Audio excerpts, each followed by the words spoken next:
안녕하세요.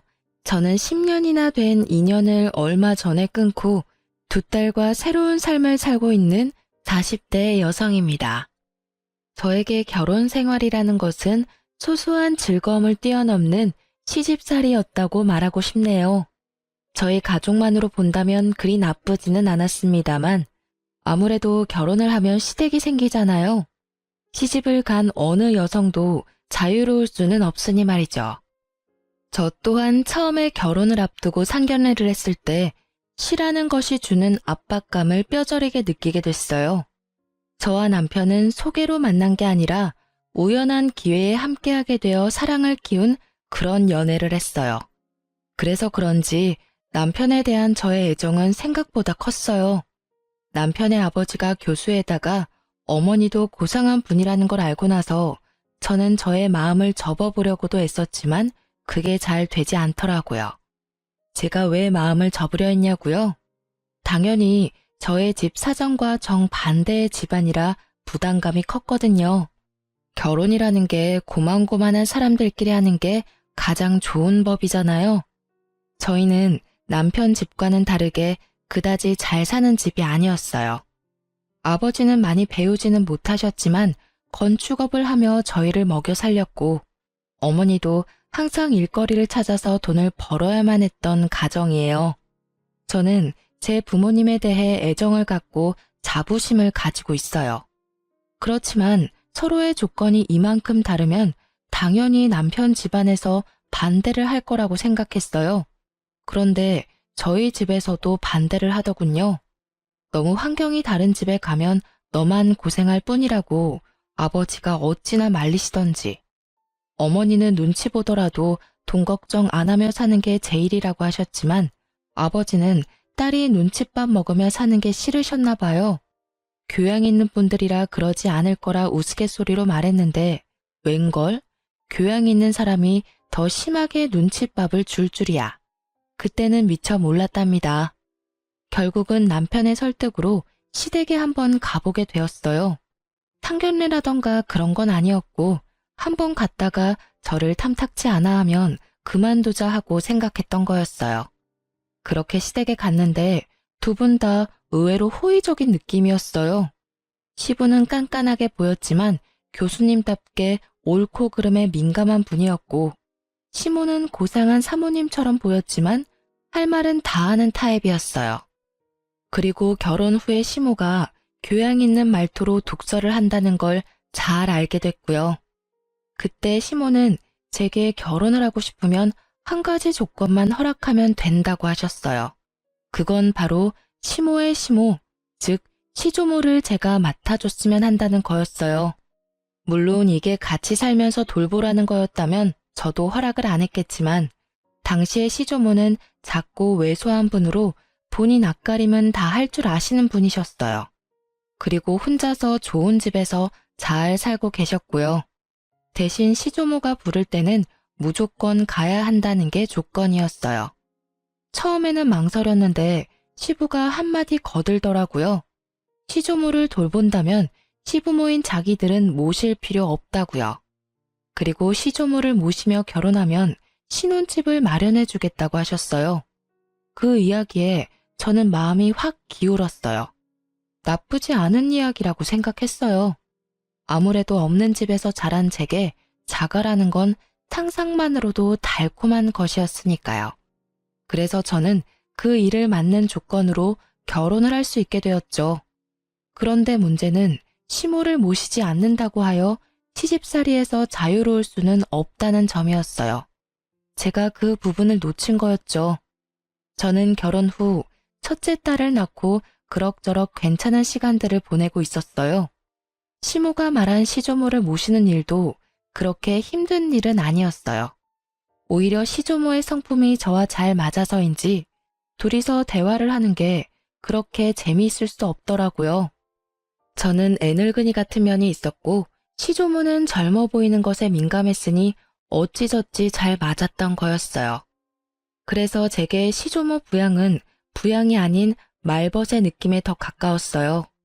처음에는 빠릿하게 집안일을 해나갔다면 이후에는 차츰 시조모께서 그런 일은 아줌마를 부르면 된다며 이야기나 더 하고 가자고 하시더라고요. 결국은 재미있게 이야기를 하고 맛있는 걸 먹는 아주 재미있는 시간이 되었으니 저야 더 바랄 게 없는 상황이었죠. 그렇지만 문제는 시조모님이 아닌 시모에게서 나타났어요. 제가 둘째를 낳았을 무렵이었죠. 첫째가 딸이었기에 시모는 둘째는 꼭 아들을 낳기를 원했어요. 그런데 어디 아이가 원하는 대로 성별을 타고 나오나요? 결국은 둘째도 딸아이였다는 게 문제의 시작이었어요.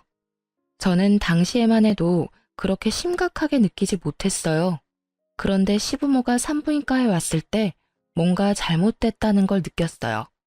바로 밝은 시부의 표정과는 다른 차가운 시모의 표정 때문이었어요. 시부와 남편이 맛있는 걸 사오겠다며 나간 사이 시모가 제게 말하더군요. 첫째 때는 첫아이라 그러려니 했는데 두 번째까지 딸인 건 좀 너무하지 않니? 어떻게 넌 아들 하나를 못 낳아? 정말. 내가 남편 때문에 금팔찌를 사오긴 했다만 솔직히 네가 감히 이걸 받을 자격이 있는지는 너 스스로 생각해봐. 그리고 딸 낳고 조리할 생각은 하지 말고 보름 뒤에 집에서 김장하니까 그때 꼭 와서 거들고 가거라. 보름 뒤요?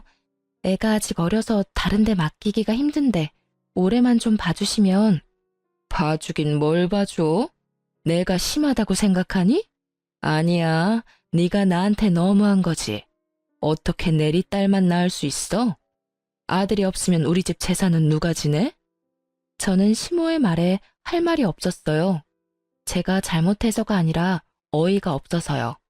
이 말도 안 되는 언행에 어디를 어떻게 어디서부터 지적해야 할지 알 수가 없었으니까요.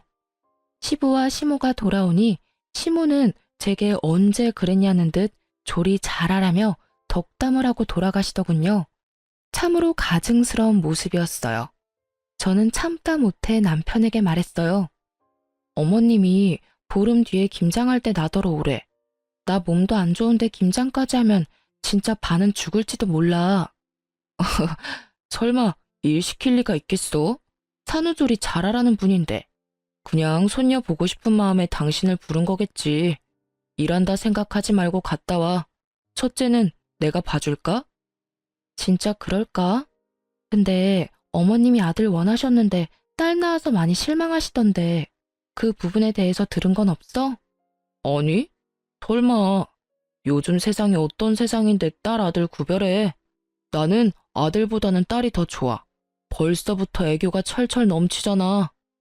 남편이 딸을 좋아하니 마음을 굳게 먹었어요.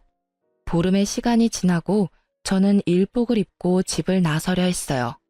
그런데 남편이 일하라고 시키지는 않을 거라며 편한 옷 입고 가라고 하더군요. 결국은 인부복을 원피스를 입고 시댁에 갔는데 김장이라더니 일할 사람은 저와 시모뿐이더라고요. 동서가 오기로 했는데 아예 코빼기도 보이지 않고요. 게다가 제가 흠칫 놀란 건 시모가 지독한 감기에 걸려서 콜록대고 있었기 때문이었어요. 어머님, 감기가 심하신 것 같은데 김장은 다음에 할까요? 이 상태로는 어머님도 더 힘드실 것 같고. 절인 배추를 벌써 준비했는데 어떻게 뒤로 미뤄? 무조건 오늘 하고 치러야 해. 그리고 나는 아파서 일 못하니 네가 알아서 해놔. 저 동서는 혹시 오늘 언제 온다고 해요? 둘째는 오늘 안 와. 걔는 몸이 안 좋다고 해서 쉬라고 했다. 그렇게 됐으니 얼른 시작해라. 내내 콜록거리는 시모 앞에서 저는 인상도 쓰지 못한 채 홀로 김장을 해야 했습니다. 정말로 거짓말 하나도 안 보태고 평소보다 몇 배는 더 고되고 힘든 작업이었어요. 결국은 혼자서 배추와 사투를 벌인 끝에 김장이 끝났고 집에 돌아온 저는 근육통으로 저녁 내내 앓아야 했어요. 그리고 그 다음 날부터는 열이 오르는 바람에 아이들을 안아보지도 못하고 병원까지 다녀왔어야 했죠. 시모에게 옮은 감기가 어찌나 독한지 아이들을 안아볼 수도 없게 막더라고요. 제가 애들을 볼 수 없으니 결국 남편이 애들을 떠안게 됐고 그 때문에 남편은 남편대로 애 둘을 보느라 힘든지 은근히 제 탓을 하더라고요. 아니, 도대체 어디서 감기로 옮아온 거야? 갓난쟁이 돌보면 집에 딱 붙어 있어야지. 당신 김장 갔던 날 평소보다 늦게 들어왔던데 어디 다른 데 가서 있었던 거 아니야? 산후조리 해야 할 사람이 몸 관리를 어떻게 하길래 감기에 걸려? 머리 아프니까 나한테 뭐라고 하지 마. 내가 가고 싶다고 했어? 오라고 한 건 어머님이고 등 떠민 건 당신이야. 그리고 그 감기균이 어디서 옮아온 건지 가르쳐 줄게. 어머님이 감기 걸리셨더라고. 동서도 불참한 상태에서 나 혼자 김장하느라 정말 죽을 뻔했거든? 어떻게 몸조리도 안 끝난 사람을 불러서 일을 시켜.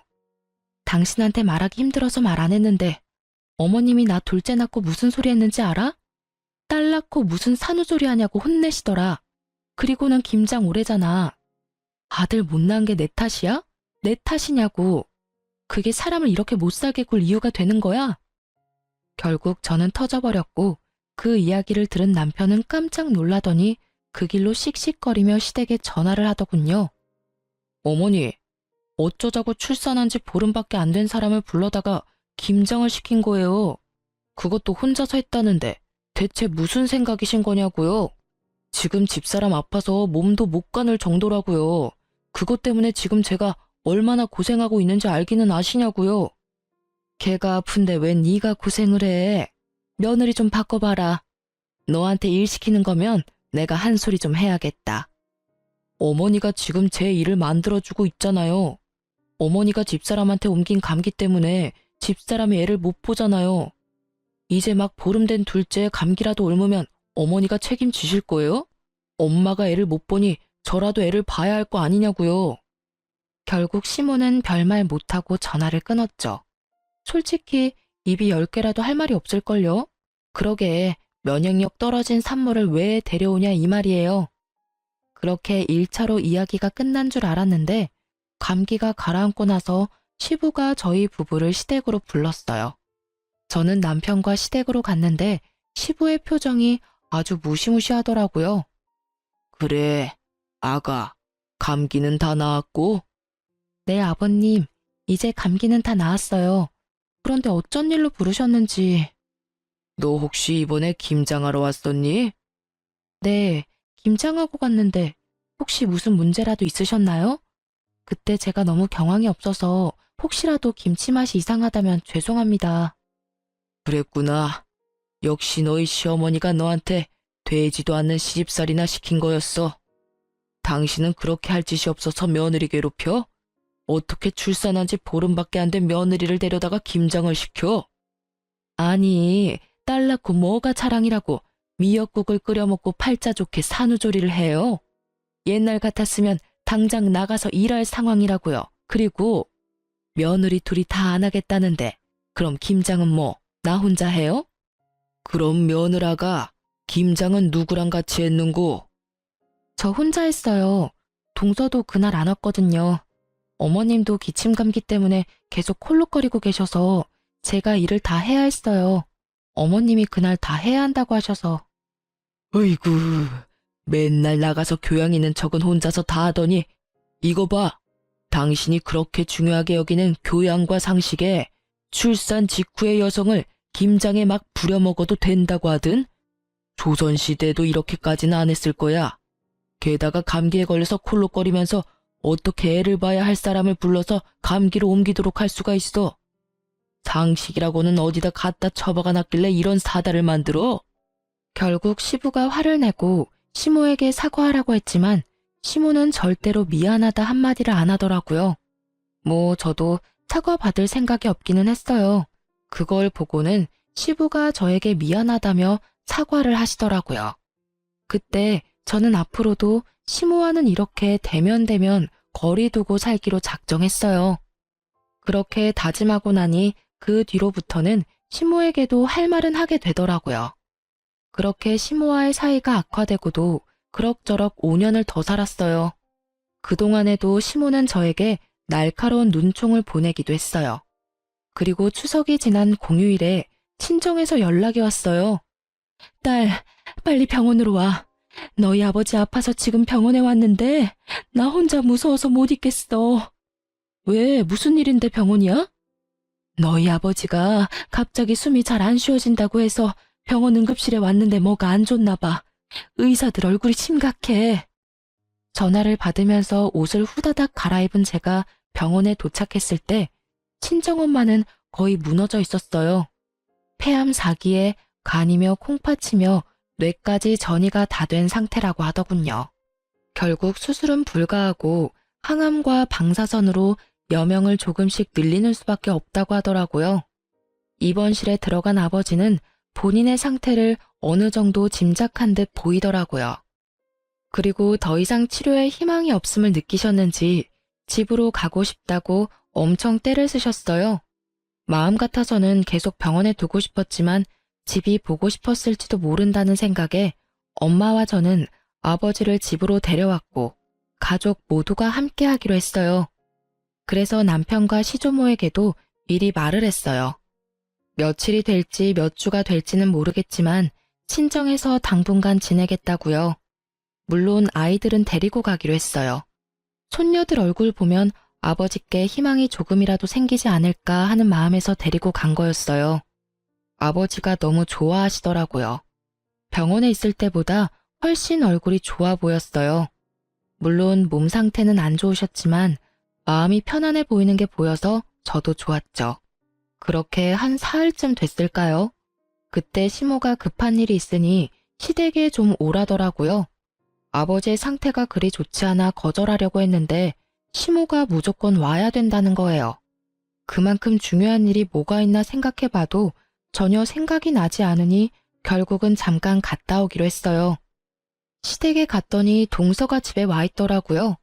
동서는 보름 전 출산을 하고 이제 막 조리원에서 나온 상태였거든요.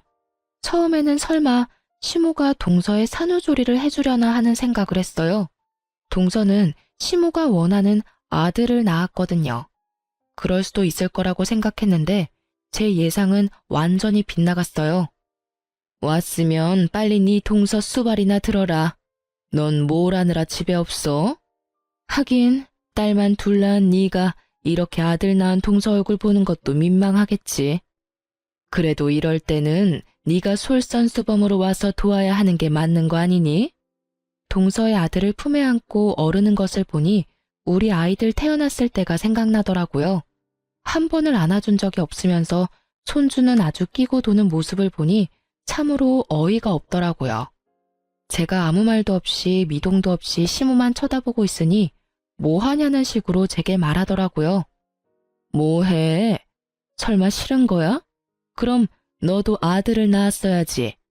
아들도 못 낳은 네가 이 집에서 이 정도도 못하면 안 되지. 뭐라도 도움이 될 생각을 좀 해. 하기 싫은 티 내지 말고. 도대체 뭐가 문제인지. 우리 집 장손에 문제가 있는 건 아닐 거고 밭이 좋지 않은 거지. 그래도 둘째가 이리 아들을 척하니 안겨주니 얼마나 좋아? 시모는 이미 저와 이야기를 할 상황이 아니더군요. 저는 고개를 흔들며 동서를 봤어요.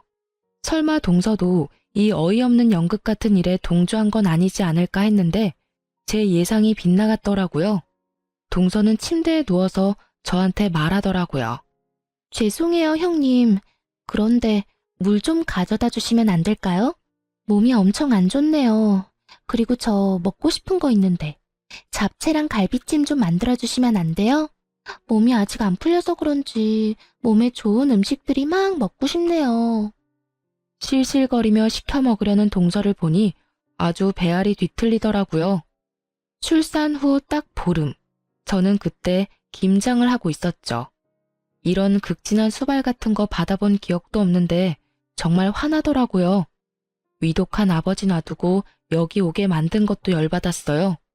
중요한 이유도 아닌 그저 동서의 산후조리를 위해 제가 가족과 보낼 수 있는 유일한 시간을 뺏겼다는 것이 너무 열받는 일이었거든요. 결국 이런 말도 안 되는 일에 제 입에서도 고운 말이 나오지는 않더라고요. 어머님, 제가 딸만 낳아서 미운 건 아시겠는데 때를 좀 가려서 이런 일 시키세요. 제가 분명히 아버지 위독하셔서 아버지 곁에 있어야 된다고 말씀을 드렸는데 이렇게 부르는 건 상식 밖의 일 아닌가요? 그리고 아들이 그렇게 좋아서 동서 수발 들고 싶으면 어머님 본인이 하세요. 왜 저한테 그런 일을 시키세요? 게다가 요즘에 도우미도 부를 수 있는데 일부러 저한테 시키는 것 자체가 저를 괴롭히려는 것으로밖에 안 보인다고요. 아시겠어요? 그리고 동서도 이러는 거 아니지. 내가 손윗 사람인데 아주 턱짓으로 사람을 부려먹으려고 해. 물 먹고 싶으면 알아서 가져와서 먹어. 손이 없어 발이 없어. 이런 일로 저 부르지 마세요. 아니 뭐 저런, 네가 뭐가 바빠서 이런 일도 못 도와줘? 그럼 늙은 내가 며느리 수발 들어야 되니? 어머님이 여기에 동서 불렀을 거 아니에요. 그럼 어머님이 책임지셔야지. 왜 이제 와서 애먼 사람한테 난리래요? 다 됐고 저 이제 부르지 마세요. 그렇게 말하고 나오는데 친정 엄마에게서 전화가 왔어요. 절대로 듣고 싶지 않았던 소식, 바로 아버지의 임종이었어요. 결국은 저는 시모의 이런 상식 밖의 행동 때문에 아버지의 임종조차 지키지 못한 딸이 되었어요. 그게 너무 원통하더라고요. 그렇게 계속 있었는데 가시는 길 배웅을 못하다니. 그래도 장례는 치러야 하잖아요. 그래서 마음을 다잡았어요. 시모의 일은 접어두고 이 장례식을 잘 치러야겠다는 생각만을 하고 있었는데 제 불붙은 가슴에 기름을 끼얹은 일이 다시 일어났어요. 이번에는 아예 대참사 수준의 사건이었죠. 아버지 장례 때 시부는 병원에 입원 중이었어요. 그래서 시모만 장례식장에 왔는데 제게 봉투를 주시더라고요. 봉투를 챙겼는데 딱 5만 원이 들어있더라고요. 따로 부의금을 낸 것도 아니고 제가 받은 게 시댁에서 우리 집에 보내는 부의금인데 5만 원. 그런데 이 5만 원에 화가 난 게 아니었어요. 제가 화가 난 건 시모의 말 때문이었죠. 시모는 제게 5만 원의 부의금을 건네더니 차가운 목소리로 말하더라고요. 사돈어른께서 가시는 길이 참 마음이 아프시겠네. 아들도 못 낳는 딸 놔두고 저 세상 가는 마음이 어떻겠어? 그리고 어떻게 꼭 돌아가셔도 이렇게 남의 경사 때 돌아가시는지 모르겠어. 우리 집 손주 태어난 거 아시고 질투나셔서 일찍 그렇게 되신 건지도 모르지. 안 그러니? 이게 초상집에 와서 할 말인가요? 괜찮니? 라는 말 한마디라도 좋았을 일인데 여기까지 와서 그런 말을 하다니. 저는 시모의 말이 저를 향한 욕이 아니라 친정아버지에 대한 모욕으로 받아들였어요. 결국 장례식이 끝나고 꾹꾹 눌러 담았던 화를 남편에게 가서 풀었어요. 어머님, 도대체 나한테 왜 그러시는 거야? 당신 장례식장에서 어머님 봤어? 또 무슨 일 때문에 그러는데? 엄마 그러는 거 하루 이틀 일도 아니잖아. 그냥 당신이 참고 좀 넘어가면 안 돼? 아니, 당신은 왜 내가 잘못했다는 식으로 말해? 어머님이 오늘 장례식장에 오셔서 꼴랑 부의금 5만 원 주고 가셨어. 그러면서 나한테 뭘 하시는 줄 알아? 몰라. 모르겠고 듣고 싶지도 않아. 그리고 부의금 5만 원이 어때서? 돈 때문에 난리치는 거 보니 정이 다 떨어져. 엄마가 장례식장까지 간 정성이 있는데 설마 돈 적게 냈다고 뭐라 하는 거야? 너 진짜 그러는 거 아니다. 힘들 때 와주는 게 고마운 거지. 내가 돈 때문에 그러는 거라고 생각해? 아니라고. 내 말 좀 들어보고. 됐어. 듣고 싶지도 않으니까 그만해. 너만 힘든 일 있는 것도 아니고 나도 더 이상 당신이랑 엄마 둘이서 투닥거리는 거 듣기도 싫고 받아주기도 싫어. 문제 생기면 둘이서 알아서 풀어. 불가능에 가까운 걸 요구하는 남편놈을 보며 저는 이놈의 집구석이 아주 꼬라지도 보기 싫어졌어요. 그렇지만 바로 이혼이라는 단어를 내뱉지는 않았어요. 다른 사람들에게 시모가 제게 한 일들을 모두 까발려주고 싶었거든요. 그래서 모두가 모이는 날만 기다렸습니다. 냉랭한 제 모습을 보던 남편이라는 작자는 아예 저에 대해 신경도 쓰지 않더군요. 시모와 제 사이에서 끼이는 것도 지겹다나요? 완전한 해결책을 바란 것도 아닌데 남편의 그런 행동은 저를 정떨어지게 만들기 충분했어요. 그리고 추석이 되었어요. 저는 작심을 하고 어른들에게 드릴 용돈 봉투를 만들었습니다. 시조모에게는 50만 원을 넣고 시부의 봉투에는 30만 원, 그리고 시모의 봉투에는 5만 원을 넣어서 드렸어요. 역시나 봉투를 받은 시모의 얼굴이 확 상하더군요. 고상함을 추구하며 항상 무표정한 표정을 짓는 시모의 그 일그러진 표정만 봐도 기분이 한결 나아지더라고요. 이거 봐. 얘는 이래서 안 된다니까.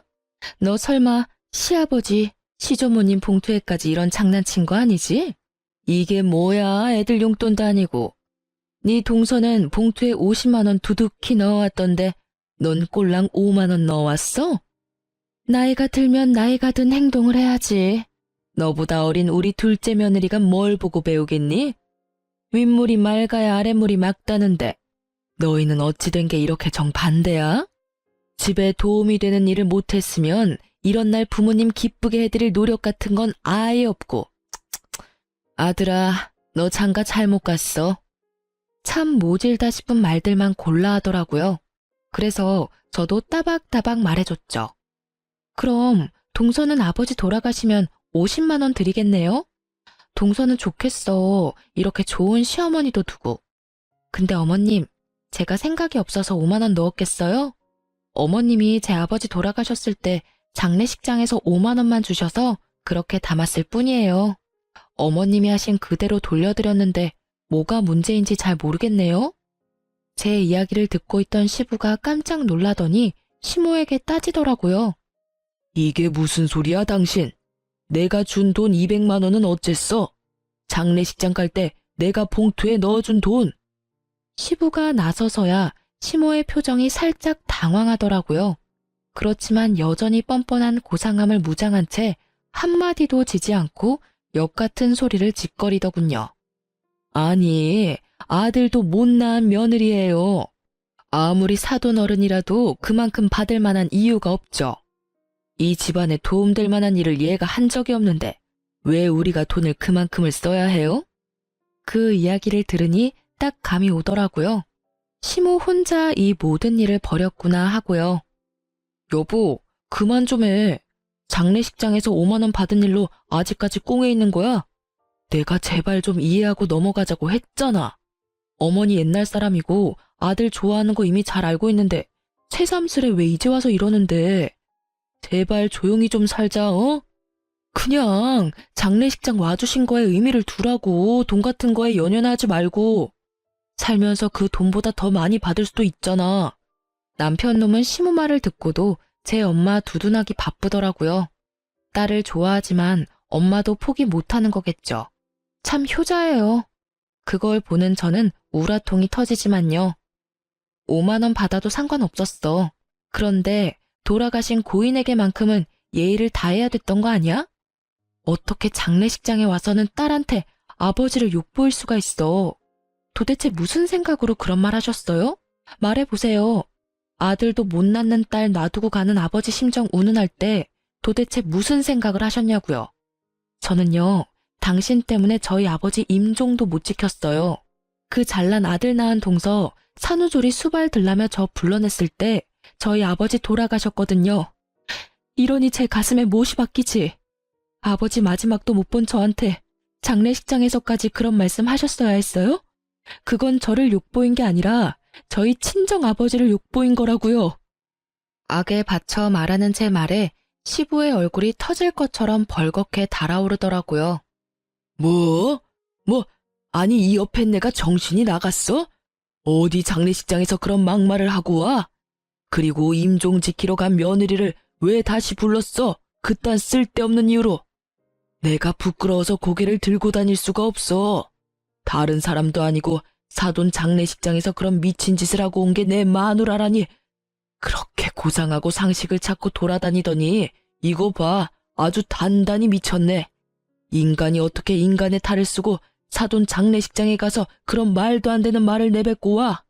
당신 도대체 뭐 때문에 이러는 거야? 시부의 호통 소리에 집안이 조용해졌어요. 그리고 남편 놈의 얼굴도 당황한 표정이 역력했죠. 제 말을 들으려고 하지도 않는 바람에 시모가 제게 그런 말을 했던 걸 지금 알게 됐으니까요. 당신은 그 중요한 이야기를 왜 지금 해? 미리 말했으면 내가 잘 알아서. 듣고 싶지 않다며. 알아서 잘 좀 하라며. 이제 둘 사이 신경 안 쓰겠다고 한 사람이 누군지 알아? 내가 왜 말을 안 했겠어. 말하려고 했는데 당신이 안 들은 거잖아. 나는 당신한테 이미 정이 다 떨어졌어. 이야기를 들을 준비조차 안 된 사람하고는 같이 못 살아. 그러니까 우리 이혼해. 갑자기 무슨 이혼이야? 다시 생각해봐. 어머니도 빨리 사과하세요. 이건 아무리 봐도 어머니가 잘못하신 거예요. 장례식장에서 왜 그런 소리를 하신 거예요? 남편 놈이 그제야 뒤늦게 시모를 닥달했지만 시모는 눈도 깜빡하지 않더라고요. 이 와중에 동서는 두 눈 동그랗게 뜨고 구경만 하고 있고요. 조만간 둘 다 눈 돌아갈 일들이 생길 텐데 말이죠. 그때 시모가 차분하게 한마디 하더군요. 이혼해. 너는 뭘 그렇게 잘했다고 이렇게 당당하게 굴어? 아들도 못난 너 같은 건 이 집안에 필요 없어. 그리고 시어머니 못난 점 남들한테 다 까발리는 나쁜 며느리도 나는 필요 없다. 그러니 헤어져. 네, 못할 건 없죠. 저도 남의 아버지 장례식장에 와서 아버지랑 그 딸한테 나란히 모욕을 준 사람을 제 시어머니로 모시고 싶지 않으니까요. 저는 그렇게 말하고 말 한마디 없이 이 상황을 지켜보던 시조모에게 가서 말했어요. 할머님, 죄송해요. 제가 이제 돌봐드리지 못할 것 같아요. 다른 사람을 찾아보시는 게 좋을 것 같아요. 이제까지 잘 대해주셨는데 너무 죄송하고 또 죄송한 마음뿐이에요. 이렇게 끝을 맺게 돼서 제 마음도 너무 안 좋고. 저의 이 말에 그제야 시모 얼굴이 새파랗게 질리더라고요. 그리고 덩달아 동서의 얼굴도 팍 일그러졌어요. 그 얼굴을 보는데 어찌나 통쾌하던지 이제야 눈치를 챘나 봐요. 여태껏 저한테만 맡겨두고 아예 기억 속에서 삭제시켰는지 저와 결혼할 때 한 약속은 머릿속에서 사라졌었나 봐요.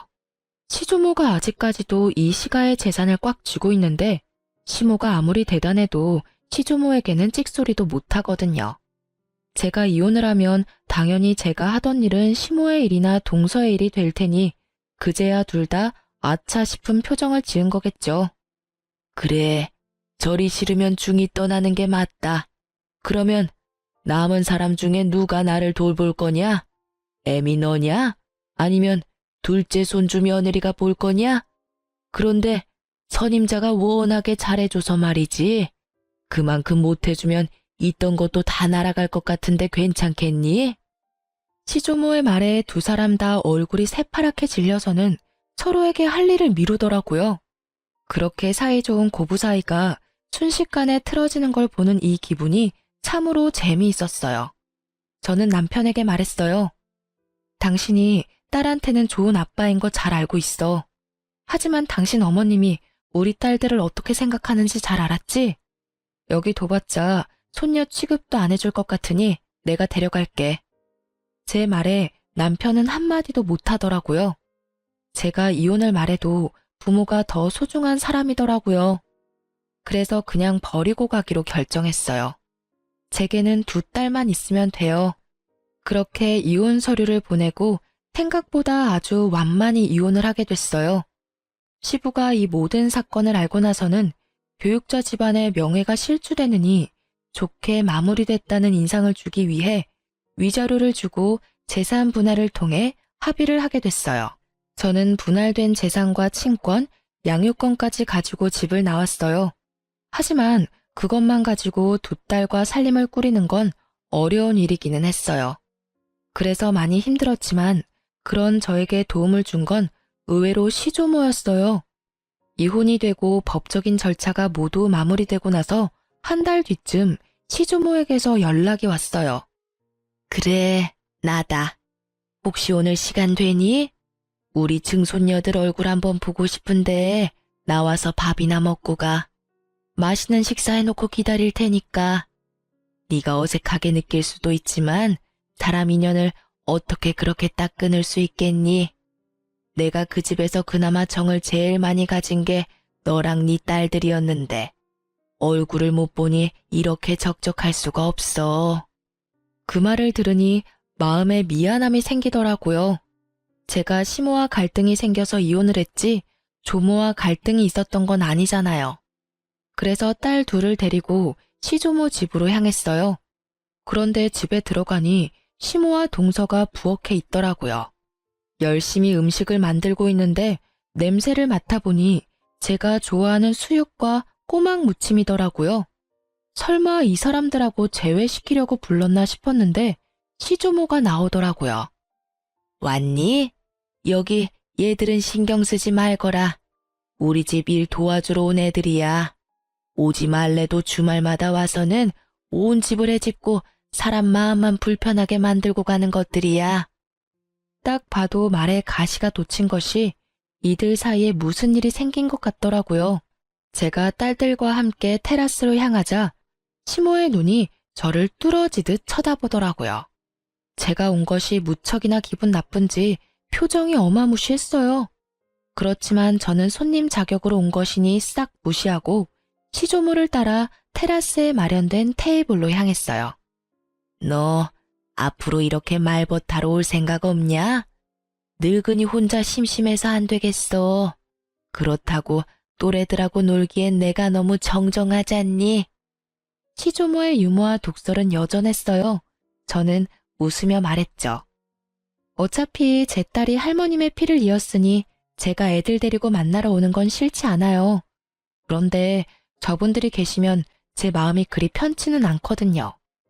제 마음의 앙금들이 다 풀리지는 않았고 언제 풀릴지도 모르고요. 풀린다 한들 이제 이혼해서 남인데. 그래? 그럼 네가 올 때는 저것들 안 부르면 되지. 앞으로도 시간 될 때마다 놀러와. 맛있는 거 먹자. 내가 늙어서 요양원 들어가기 전까지는 젊게 살아야 하지 않겠니? 네 하고 대답하려는데 시모가 둘 사이에 끼어들었어요. 아니 어머님, 무슨 말씀을 그렇게 하세요? 이 여자는 이미 남의 집 사람이에요. 그런 사람을 뭐 하러 부르세요?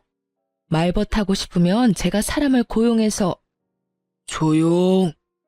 내가 언제 너 말하라고 했어? 있는 듯 없는 듯 조용히 있다가 가라고 했지.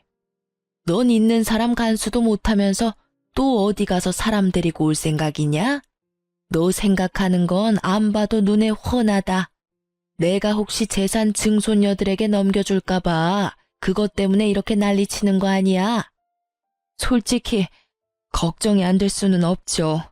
두 사람이 이렇게 가까운데 저라도 이 집 재산 지켜야죠. 그 말에 시조모가 두 눈을 치켜뜨더라고요.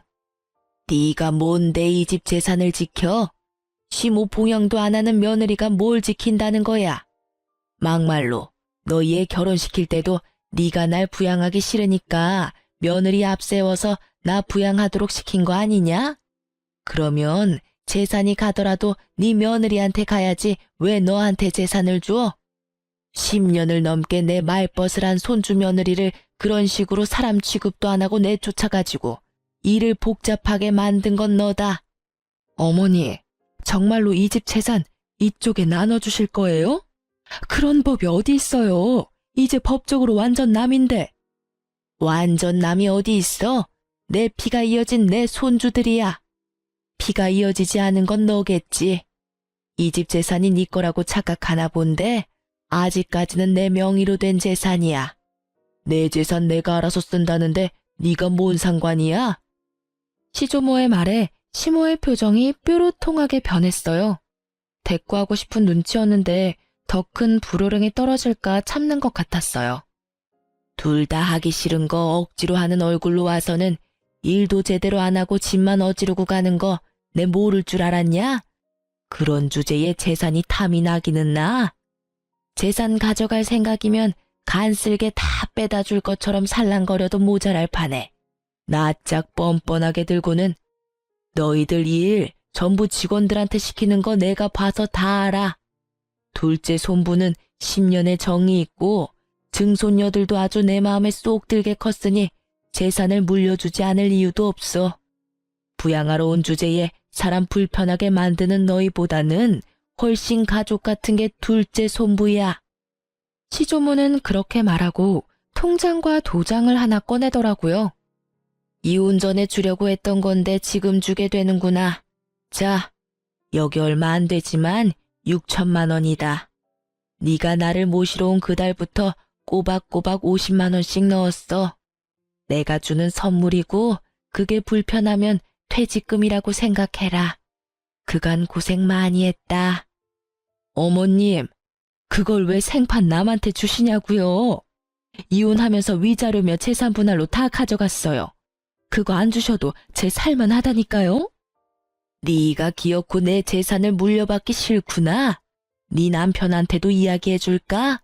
그 말에 시모가 즉시 입 다물고 깨갱하더라고요. 저는 시조모의 선의를 좋은 마음으로 받아들였고 그 돈과 위자료, 재산 분할로 받은 돈으로 지방의 작은 아파트를 구할 수 있었어요. 그 뒤로도 시조모와는 좋은 관계로 잘 지내고 있어요. 그러나 시모와 동서는 결국 조모의 화를 피하지 못한 듯 하더라고요. 시조모가 지나가는 말로 슬쩍 이야기하시더라고요. 얼마 전에 유언장을 썼는데 쓸데없는 이름 2개를 지워버렸어. 내 평생 돈이라고는 들고 나가는 게 제멋대로라 내가 마음대로 하는 게 아니라는 생각이었는데 그것들 하는 걸 보니 아주 아깝더라고. 그래서 빼버렸지. 그랬더니 아들놈이 지 마누라를 잡는데 아주 배꼽 잡고 웃었구나. 고상한 척 아주 혼자 온 집안을 들쑤시고 다니더니 결국은 남편한테까지 버림받을까봐 요새는 설설 겨. 그러게 처음부터 마음을 곱게 썼으면 이런 일 없었을 거 아니니? 그 말을 들어보니 결국은 시부에게도 미움받게 되고 동서도 시모의 그런 모습을 보고는 노선을 갈아탄 듯 보였어요. 그 이야기를 들으니 이상하게도 마음이 좀 후련해지더라고요. 제 마음속에 그만큼 상처가 됐었나 봐요. 하긴 장례식장에서 그런 일을 겪을 줄 누가 상상이나 했겠어요? 2 딸들은 시모가 자기들을 홀대한 걸 기억하고 있어서인지 제 이혼도 잘 받아들여 주었어요. 전 남편은 아이들을 좋아해서 자주 만나러 와요. 그러면서 매번 재결합을 말하더라고요. 그 사람도 사람인지라 저와 재결합하면 할머니가 자기에게 재산을 많이 물려줄 거라 생각했나 봐요. 저는 그런 총극에 어울려줄 생각도 없고 무엇보다 그런 큰일에 언제나 부혜자처럼 한 발 물러서 있던 전 남편을 용서할 생각도 없어요. 제가 시모와 사이가 나빠진 건 시모의 행동과 언행에도 문제가 있었지만 전 남편이 적절히 중간에서 중재를 해주지 않았다는 것도 크다고 생각하거든요. 그냥 이렇게 가끔 아이들을 만나러 오는 아빠 역할만으로도 저는 충분히 고맙게 생각하고 있고 딱 그뿐인 감정이에요. 저는 시모 때문에 재혼 생각은 아예 없이 그냥 살고 있어요. 이렇게 간섭받지 않고 자유롭게 사는 게 더 재미있기도 하고 힘든 일도 분명히 많지만 그것을 모두 덮을 만큼 마음이 개운한 것도 있어요. 처음 이혼할 때 홀로 서기에 대한 두려움이 있었는데 지금은 전혀 그런 마음이 없거든요. 글을 쓰다 보니 한없이 길어졌지만 제가 하고 싶은 이야기는 다 쓴 것 같아요. 제 이야기에 같이 욕해주시는 분도 계실 거고 안타까워할 분들도 계실 거예요. 그렇지만 저는 지금 그 어느 때보다도 즐거운 하루를 보내고 있어요. 모두들 저처럼 홀가분하고 행복한 하루를 보내시길 바래요. 글 읽어주셔서 감사합니다.